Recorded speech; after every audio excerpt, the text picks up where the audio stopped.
Okay, so welcome everyone, and thank you for this extraordinary participation.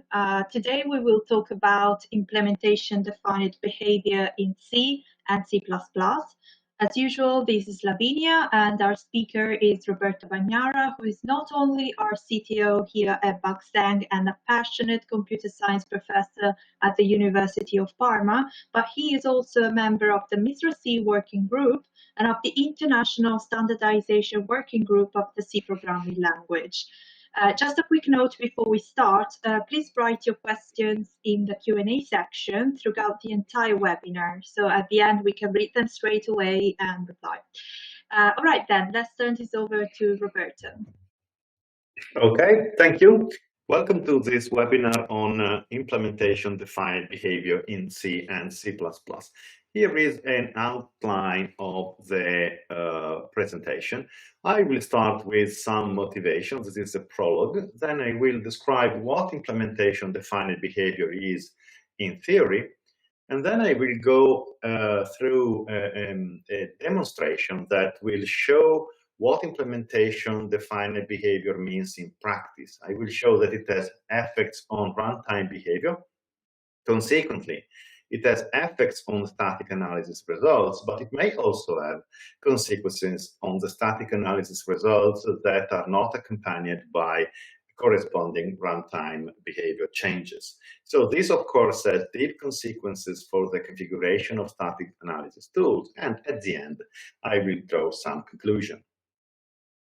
So here is what happened from time to time at BUGSENG. There is someone saying that I want to analyze this piece of C code, to which we respond, it's very easy with declare. What is a toolchain and which options are you using? There is a little bit of silence, and then the person asks, why do you want to know? And we reply, well, a piece of code, a piece of C code in particular means nothing in its own. What do you mean exactly? And what we mean is that C is not fully defined. So it might mean completely different things when compiled with different toolchains and or different options. And if the analysis doesn't take this into account, the result will be totally meaningless. And this results in big surprise from time to time. A guy once told to me, my tool doesn't have this problem, like if the problem was a problem of the tool, whereas it's a peculiarity of the C and C++ programming languages. So let's move to what is implementation-defined behavior. It's a behavior that is unspecified and that the implementation, meaning the compiler, the linker, the entire chain, must document about the choice that is made. So we have implementation-defined behavior when there are two or more choices to do one thing, and the implementation is free to choose one, provided this is properly documented in the manuals.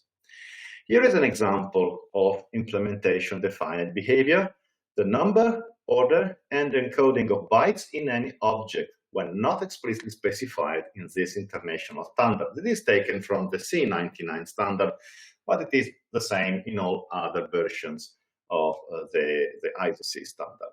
So here is a simple example that I will show later, in which the output depends on the number of bits we have in unsigned longs. So depending on this factor, the output will be different in one implementation of the language with respect to other implementation of the language.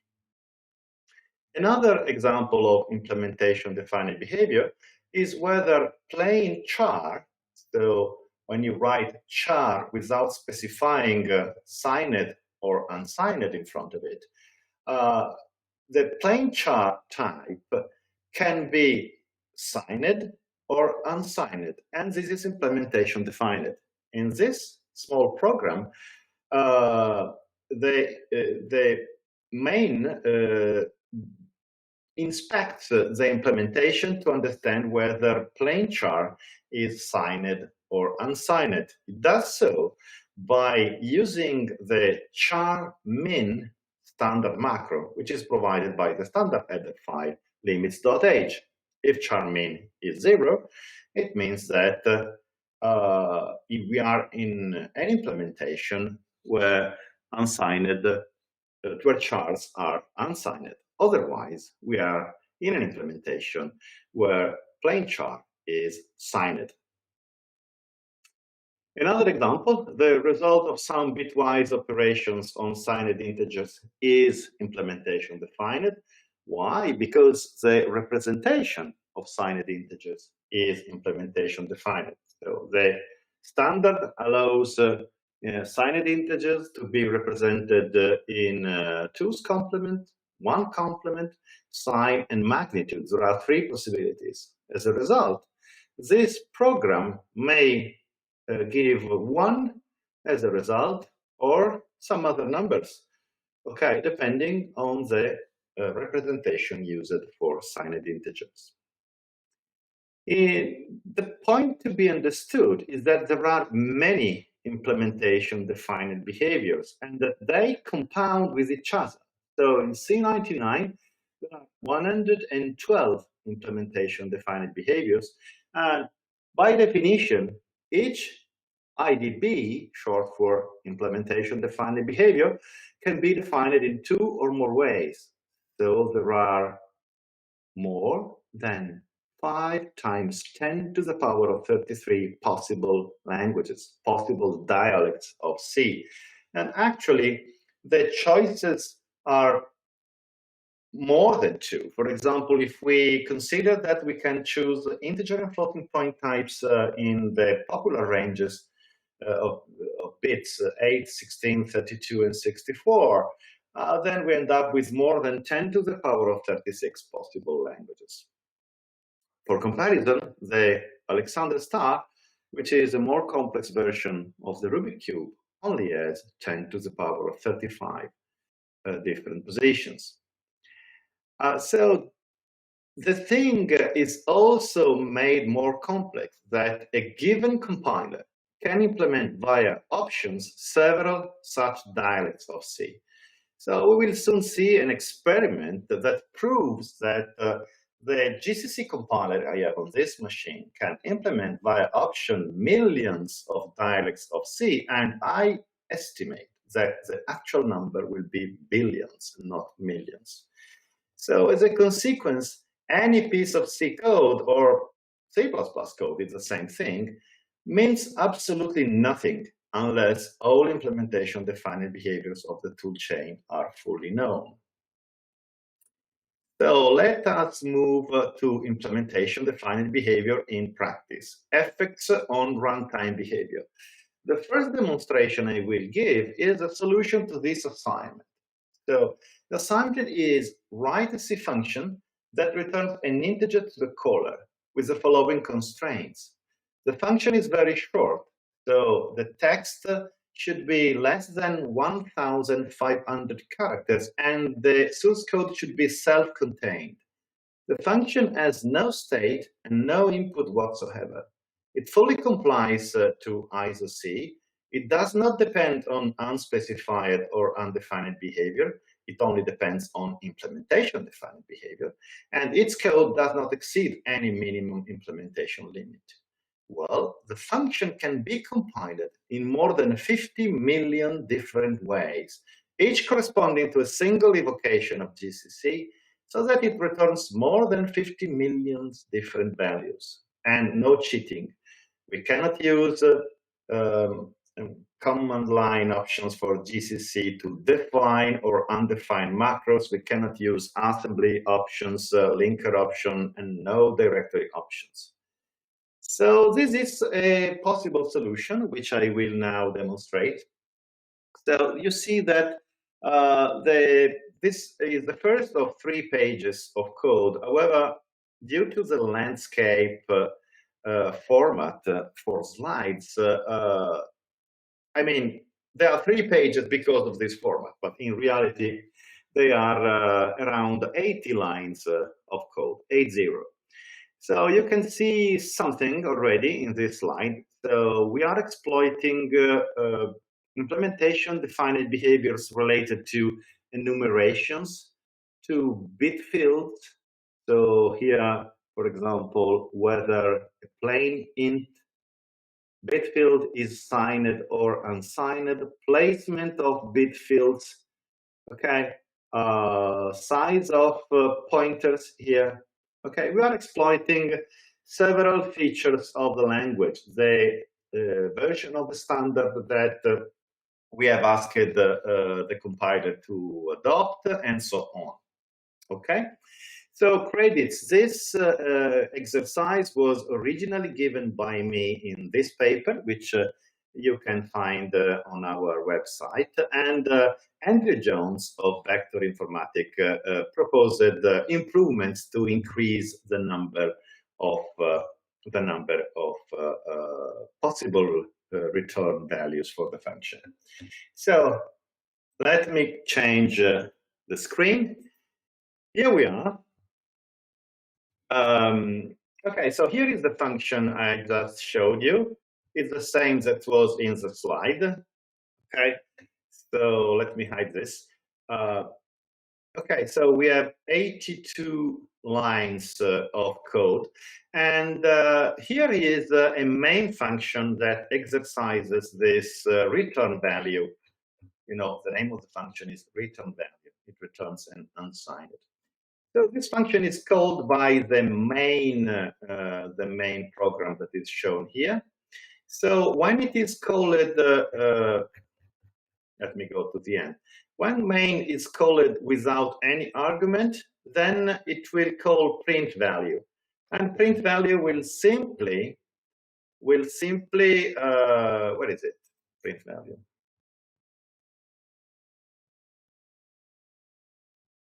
Okay, we'll simply call the function return value and print the result in decimal.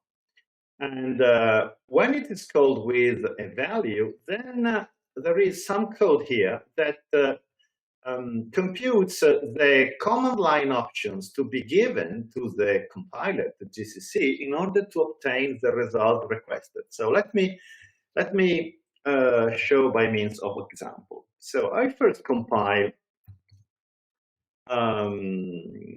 with GCC version 8 without warnings. I don't need warnings. The main program, and I obtain a.out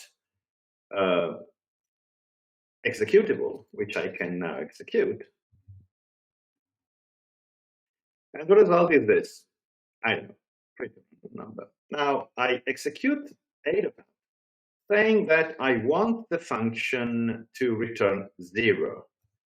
And the program tells me, well, you just compile me with these options and you will obtain 0. So here is the original compilation command. Let me add the options. Now let me execute it again without arguments, and the result is 0. Now suppose I want to obtain from this function 1, 2, 3, 4, 5, 6, 7, 8. Okay. I am given a different set of options, which I can use to compile my program. Let me take them.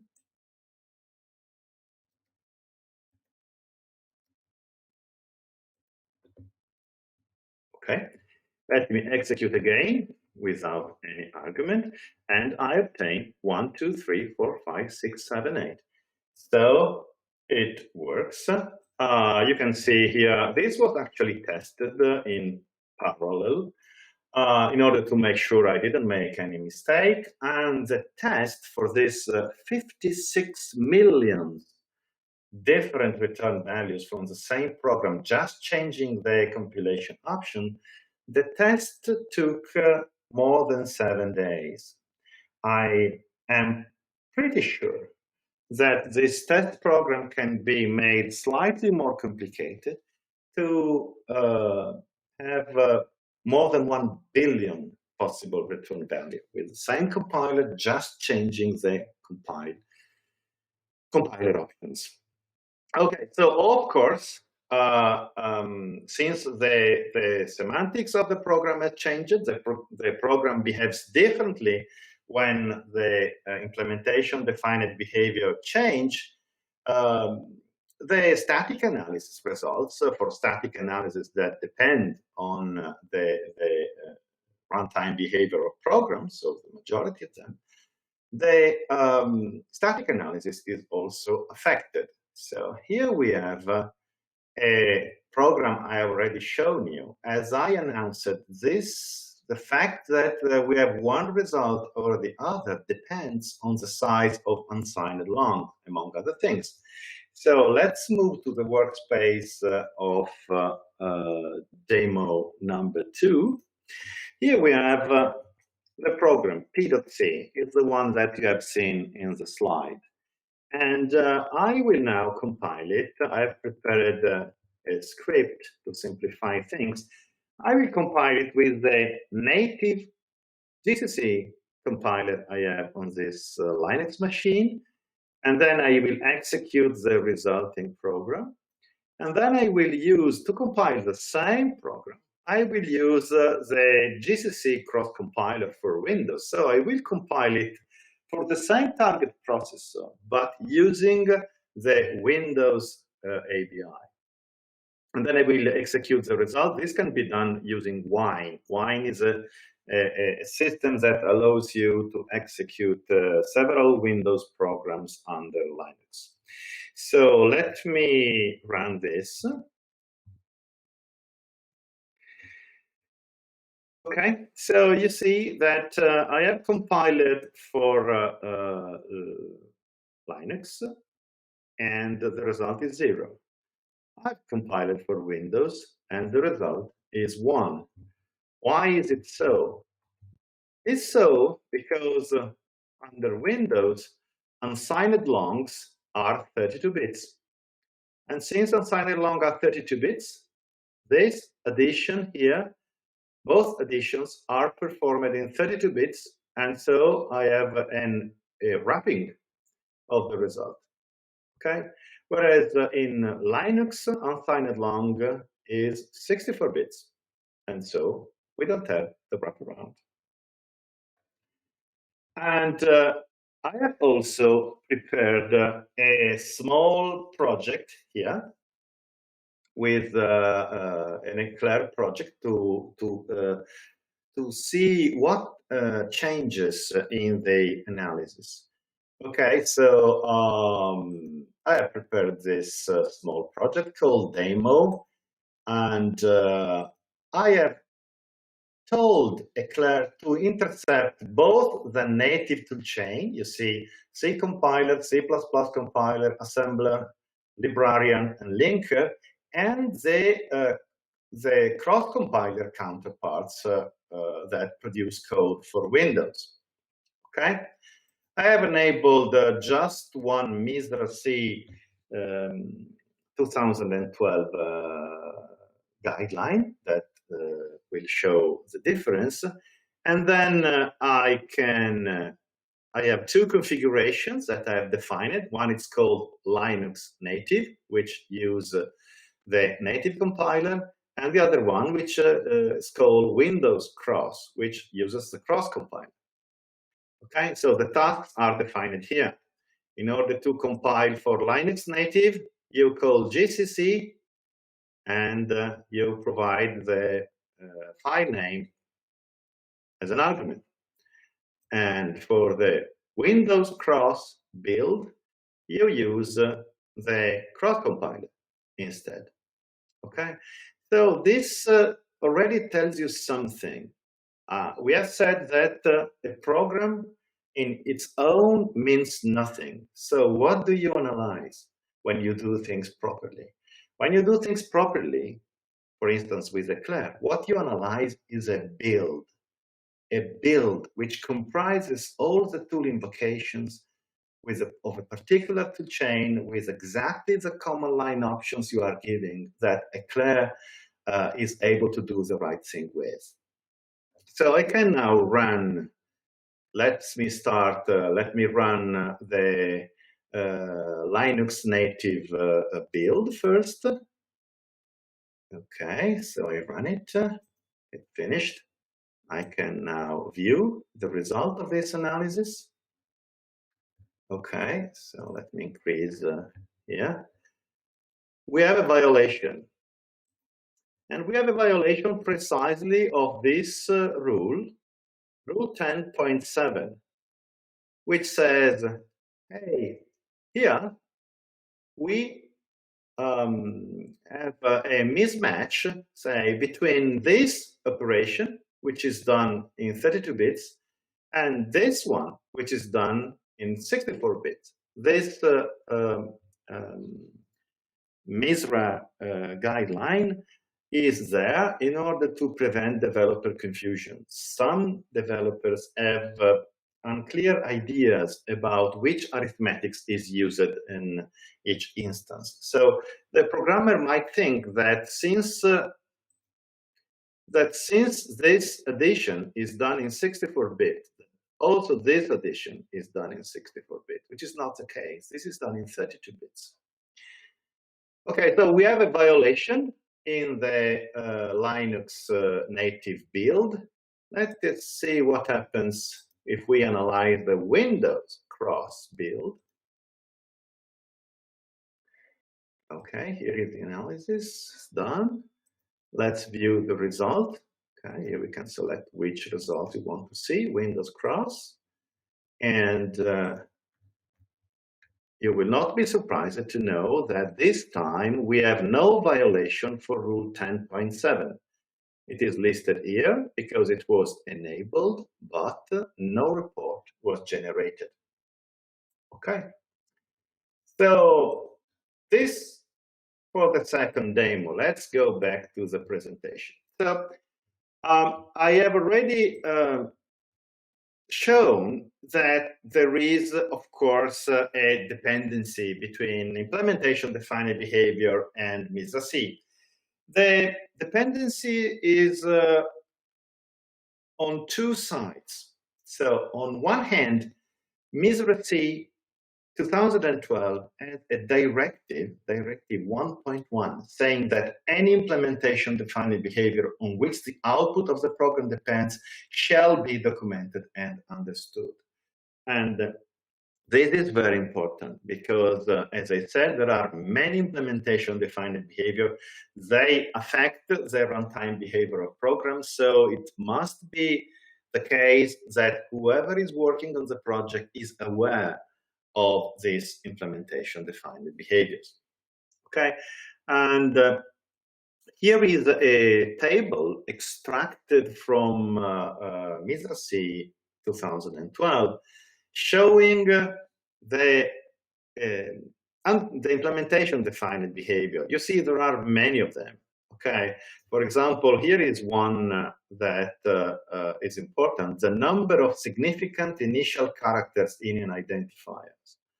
So if you write long identifiers and you have two identifiers that differ in the part that is not significant, then you have undefined behavior, which is a very dangerous thing to have. The number of bits in a byte, some programmers believe that a byte is always 8-bit. No, a byte can be any number of 8 or more bits. There are popular architectures in which a byte is 16-bit, for example. Okay, and let's go through this to see if I find something that we have exploited in some of the examples I have shown, or that I will show. Bit field types, okay, whether a bit field can straddle a storage unit boundary, the order of allocation of bit fields within a unit. This is exploited in the first demo I gave, the function returning more than 50 million values depending on how you compile it. Okay, many things. Okay, here is one we have just seen: the number, order, and encoding of bytes in any object. So, for example, we have seen that even with the same compiler family, GCC, even with the same target processor, x86-64, Depending on whether we are compiling for Linux or for Windows, the size of unsigned long changes. So first thing, to be MISRA compliant, you have to provide evidence that you are aware of the implementation defined aspects of your compiler with the options you are using. As I said, there are 112 of them, but with a good tool like Eclair, good will tell you from which implementation defined aspect your program depends or might depend. And this number is usually much less than 112, maybe 20, for example. So thanks to the tool, you will have to document only 20 implementation defined behavior instead of more than 100. There is another aspect of the relationship between implementation defined behavior and MISRA compliance. This is excerpted from the Process and Tools checklist from a document which is called MISRA Compliance 2020, a document that we have covered in one of the webinars of this series. You see, it says the translator has been configured to accept the correct version of the programming language. The translator here is the toolchain. Basically, it's a compiler and the other tools that allows you together to produce executable code starting from source code.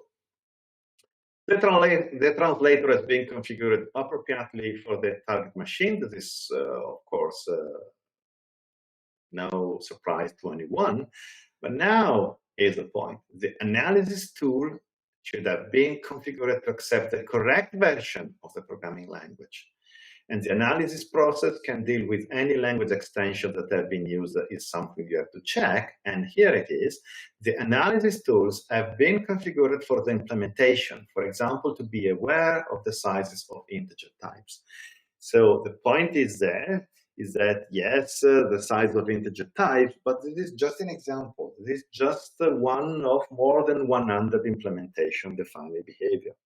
Okay, so it's now time for another demo. So demo number 3.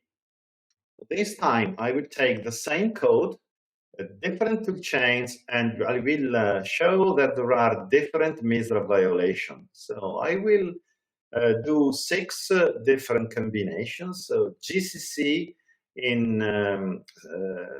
native GCC for Windows in C99 modes, both in 64-bit and 32-bit mode. Then I will use the compiler based on GCC by Texas Instruments targeted at MSP 430 in C90 and C99 mode. And finally, I will use a compiler by IAR for the MSP 430. Also, in this case, for C90 and C99. So now let me go in the demo 3 workspace where I have prepared this demonstration. So I didn't want to involve virtual machines in the presentation. It is something that is always dangerous. And I am using a Linux machine for the presentation.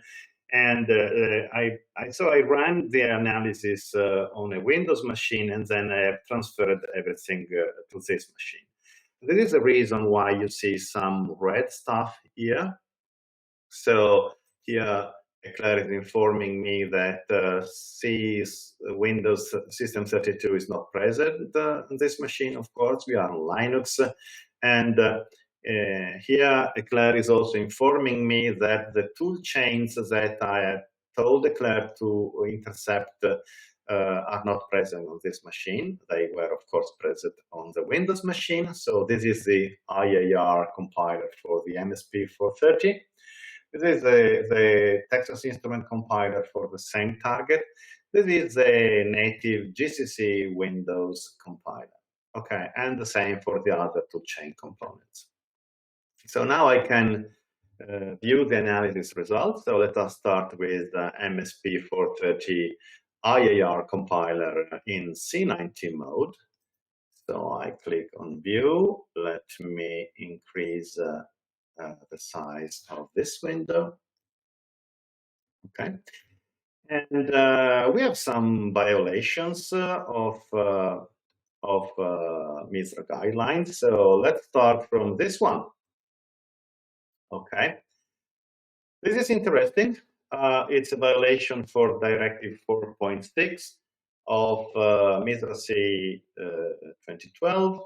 It says that float 64T is non-compliant. So the identifier per se is okay. What is the problem? The problem is that on this machine, on this implementation of the language, it is not true that float 64T corresponds to long double. Long double doesn't have 64 bits on this machine. Okay, why we are here? Let us change. So let us, for the same target, let us see if there is any difference with respect to the Texas Instrument compiler. Okay, let's go to detailed reports, and you see that this time there is no violation for Directive 4.6, because on this very similar but different implementation of the C language, so C90 for the MSP 430, the long doubles are indeed 64 bits, so there is no violation. Okay, so let us explore other things. So let's explore native GCC. We have a different set of violation. Okay, so let's look at this one.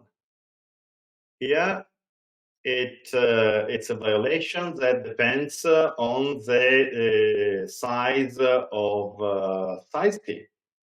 Okay, so on this implementation of the language, we have a violation because we are assigning to a 64-bit quantity something that is 32 bits. Okay, so and this is a violation of Rule 10.6 of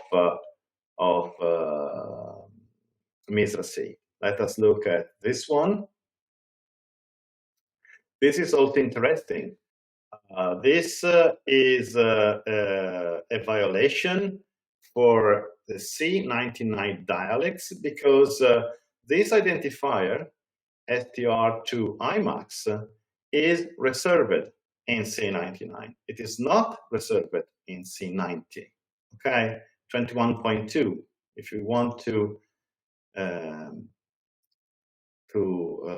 let's take one of the builds with C90. Okay, and you see that there is no violation for R21.2.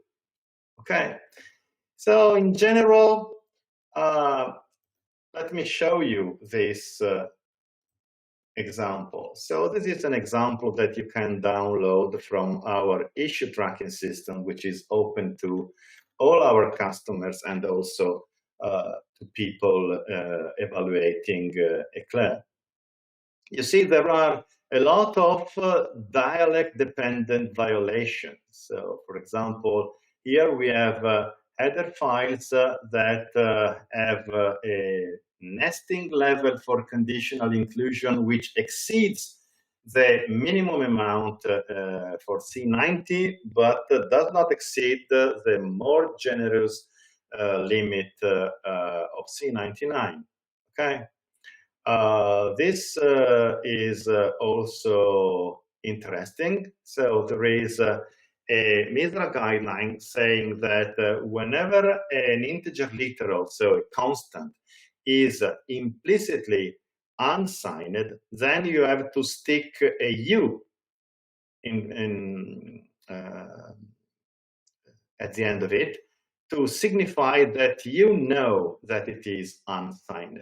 The point is that the rules to decide what is the type of an integer literal are quite complex in C. They depend on the sizes, on the base, on several things. So the rule 7.2 of MISRA-C is there to avoid the developer confusion. So if we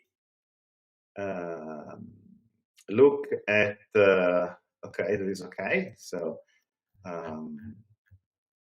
the MSP 430 will have the violation. Okay, so we have to stick a new here because with this toolchain, with these options, the constant is implicitly unsigned. However, if we choose a build for the x86-64 and we look at the violations we have, you see we don't have any violation for rule 7.2. So this is enough, I think, for the third demonstration. We have seen that taking into account the implementation defining behavior of the implementation comprising the options we are using is essential in order to obtain correct results from static analysis. If you don't do this, you may obtain an analysis result that makes no sense. So the point is that a static analysis tool must either adapt itself or you have to adapt it to the particular dialect implemented by the compiler you are using with the options that you are using, and possibly for each translation unit, because when you build a large project, you may use different compile time, different compiler options for different translation units. This happens quite often. And the consequence is that if you have to adapt the tool yourself, if then someone, maybe someone else, changes one compilation option, this may have important consequences. So, and in fact, at BUGSENG, we have seen many projects whose MISRA compliance was completely made irrelevant due to misconfiguration of the actual language dialect implemented by the toolchain. So this happened several times, very often. Okay, there are implementation-defined aspects that are particularly dangerous, and one is predefined macros. So every compiler predefines a set of macros that are different for each compiler and for each version of the compiler, and they are also influenced by compiler options, as you have seen in our first demonstration. So the function giving more than 50 million different results. And the compiler option may be given on the command line. They may be taken from environment variables or in compiler configuration files. And if you fail to capture the predefined macros, what may happen is that you are analyzing the wrong code. So code is often subject to conditional compilation preprocessor directives. So, for example, some code is compiled if a certain macro is defined to a certain value, otherwise a different piece of code is compiled. And so you really may end up analyzing the wrong code. So you have generated executable from some code, and you have analyzing a different piece of code. And this is really the cause of many headaches. And there are other things like this. So, for example, compilers differ in how header files are searched, the compiler intrinsics, the extensions, and there are also issues with the linker, with the librarian, and so on. So this is really a problem if you want to trust the analysis results, which you have to do if you work in a safety-related field. So there are three possibilities, theoretically speaking. One is that the tool may be integrated in the compiler and the linker. This would seem a good idea because all the required information is there. However, what happens in practice is that such tools are not very good. They are actually quite bad. So with no exceptions, all the MISRA checkers that are integrated in compiler we have analyzed, they provide very poor results. Many false negatives, many false positives. And the reasons are of a different nature. So the tools have a limited audience, so limited investment was made on that. So they receive a limited testing. And more fundamental reason is that they reuse for static analysis the analysis algorithms that are used for optimized compilation. However, the algorithms used for optimized compilation are driven by heuristics that minimize compilation time. So they are not made for safety or for security. These algorithms give up very, very soon. For example, in the algorithm analyzing inline functions, give up very soon if the function is more long than, say, a few lines. Another disadvantage of this option that in principle could seem worthwhile is that if you change the compiler, you will have to start from scratch. So till you use that compiler, okay, but in many companies, different compilers are used. The other possibility is that the tool assumes you carefully configure it, and as I have argued, this is very error prone. So it's very, very easy to make a mistake. There are so many implementation defined behavior governed by compile time option whose effect on predefined macros, to say one problem, are not easy to predict, and the documentation can also be very complex. So this is very error prone. The other possibility, which is of course the possibility you have chosen, is that the tool is smart enough to automatically obtain all the required information from the toolchain. So Eclair works this way. Eclair intercepts at a very low level in the operating system every invocation of a toolchain component.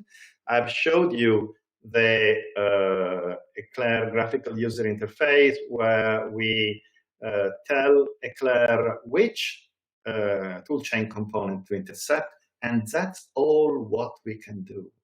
All what we have to do. We have to do nothing else. All the rest is completely automatic. So Eclair will interact with the toolchain to obtain all the required information. So conclusion. We, I believe, illustrated implementation defined behavior and how it affects the program semantics and consequently static analysis. It can influence static analysis even without influencing the program semantics. I think I've shown you that ignoring implementation defined behavior, then the probability of getting by chance what you want is negligible. So there are so many combinations that really you cannot count on doing the right thing by chance. So there are important messages to take home. So understanding of implementation defined behavior is crucial, and it is also mandated by MISRA Directive 1.1. And here a tool helps to automatically detect the implementation defined behaviors on which your program depends or might depend. Point two, depending on the static analysis tool, configuration for implementation defined behaviors may be very challenging to the point of being impossible to get right. So this is very dependent on the tool, and it is probably one of the first things you should consider when you buy a static analysis tool. And it is important because point three, static analysis tool misconfiguration easily causes totally meaningless results. And so, for example, if you do MISRA compliance, you can formulate on the basis of the analysis false claims of MISRA compliance that can lead to litigation, for example, between the acquirer and the supplier of the software. 4 point, A static analysis tool like Eclair, which self-configures itself for all the implementation-defined behaviors, is invaluable. And so here, after this seminar, and also thanks to this seminar, this is what I would like to hear here at BUGSENG. So we have the same guy of the beginning saying, I want to analyze this piece of C code, and then a small silence. But the guy then adds, this compiler for this target, this version, and here are the options. And now the reply will be, it is very easy with Eclair. You just build your code with that toolchain and options in an Eclair environment, and you will get correct results. And the guy could ask, do I need to specify implementation-defined behaviors in the configuration? No, Eclair does the right thing for you. And how about predefined macros? Eclair does the right thing for you. How about paths used for further inclusion? Same thing. Okay, so this is the right mindset, especially if you work in a safety-related sector. And if there are questions, I will now be happy to try answering them. Okay, so let's go with the first question. What is the C standard committee's motivation to leave so many implementation-defined behavior in the language? Okay, so this is covered in a webinar, one or more webinars in this series. I will recap the main reasons. The reasons are, one, is the fact that the C language has been designed for speed.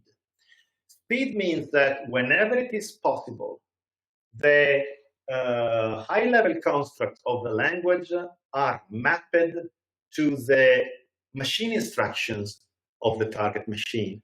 And since there is variability in the machine instructions, semantics, this explains why we have several implementation-defined behaviors. So one is technological, and then there is also, if you want, a political motivation. So the ISO standardization working groups work by consensus, and they standardize existing practice. So whenever there are two or more compilers that do the same thing in different ways, also to preserve the legacy project, the way forward is often to leave some aspect of the language not completely defined. So, and implementation-defined behavior is the best thing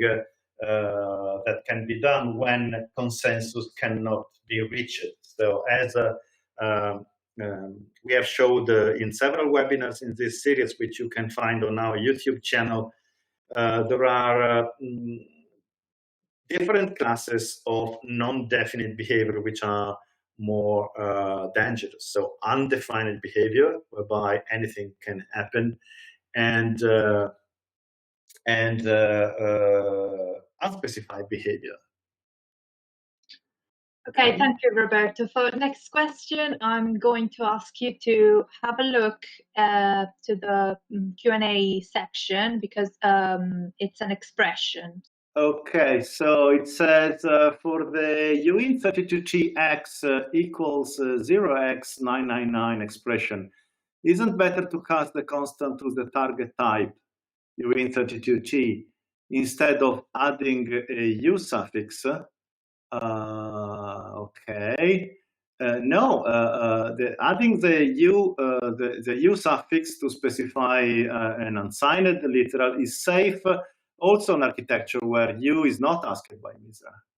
Okay, and adding the cast is not a way to remove the MISRA violation on this architecture, because this the U serves the purpose of making sure the programmer is aware of the fact that an implicitly unsigned constant is unsigned.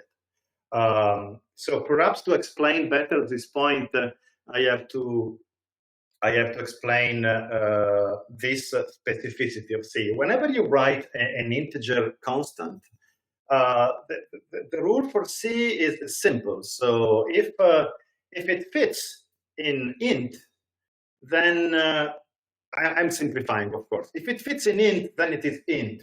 If it is too large to be int, then it is unsigned int. Okay, so whether you write the U or no, it may be unsigned anyway. In this case, 9999 on a machine where size T is 16-bit, since 9999 seen in 16-bit as the sign bit set to 1, it cannot fit the integer type. So it is implicitly unsigned. Okay, next question. What is the difference between Eclair and other tools like covertd or others? Oh, there are many differences. So I guess the question is about the handling of implementation defined behavior. So I don't know specifically about modern versions of covertd.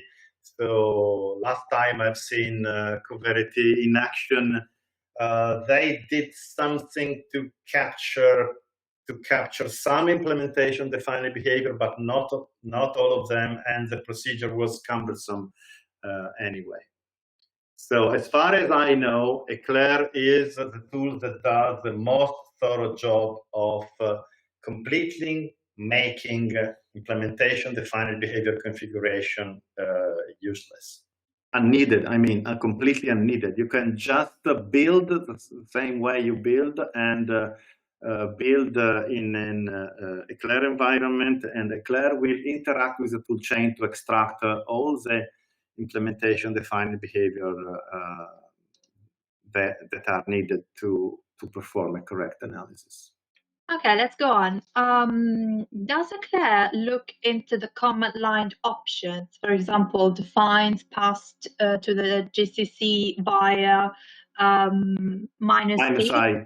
Yes, minus I to select. Yes, of course. Yeah. So this is one of the things where we invested a lot. So because the language for options of compilers can be quite complex. So GCC has more than 2,000 options. And of course, if you want to capture the implementation defined behavior in a completely automatic way, you have to build the complete parsers for all the options of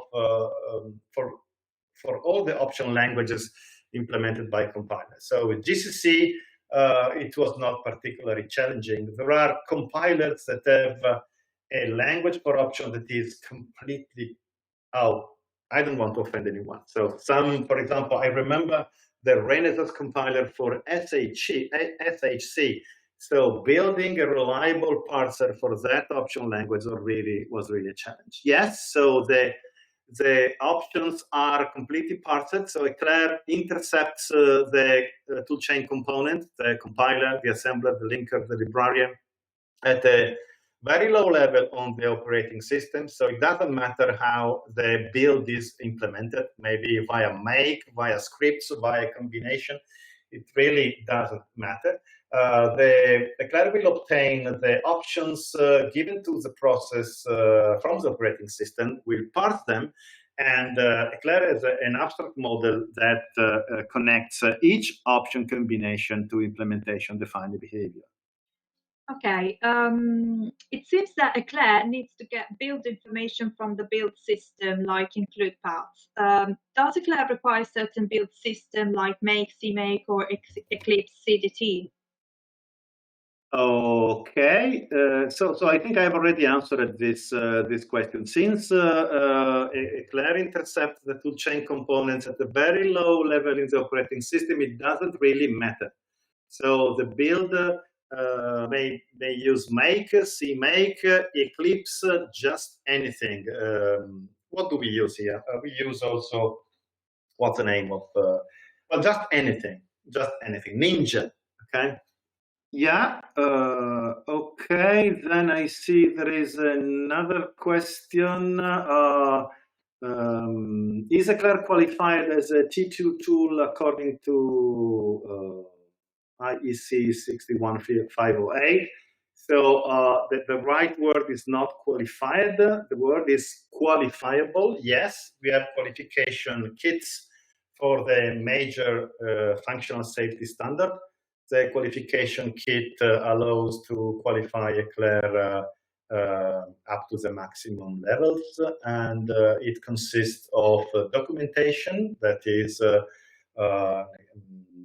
Eclair safety manual explaining how to use Eclair in a safety-related context, a documentation that depends on the functional safety standard, whether it is DO 178C or ISO 26262 or IEC 61508. And then it contains thousands of validated test cases. So Eclair will be qualified by validation. So by running Eclair on thousands of test cases, of course, the outcome is dependent on the implementation defined behaviors. So, of course, the toolchain will have to be selected beforehand, and also the options used for compilation.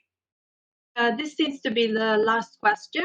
I see another one. Are there implementation defined behaviors for the linker as well? Yes, of course, not as many as for the compiler, but for example, the handling of pragmas, so pragma weak, the way the linker implements pragma weak is an implementation defined behavior in the linker, and also we have seen it at the beginning of the webinar.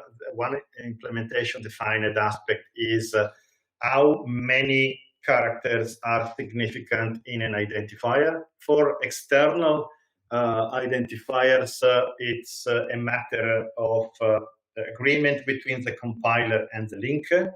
So, for example, in C90, for external identifier, in order for a toolchain to be properly called standard compliant, it has to consider at least the first 6 characters of external identifiers as significant, and this is one of the things that depends both on the compiler and on the linker.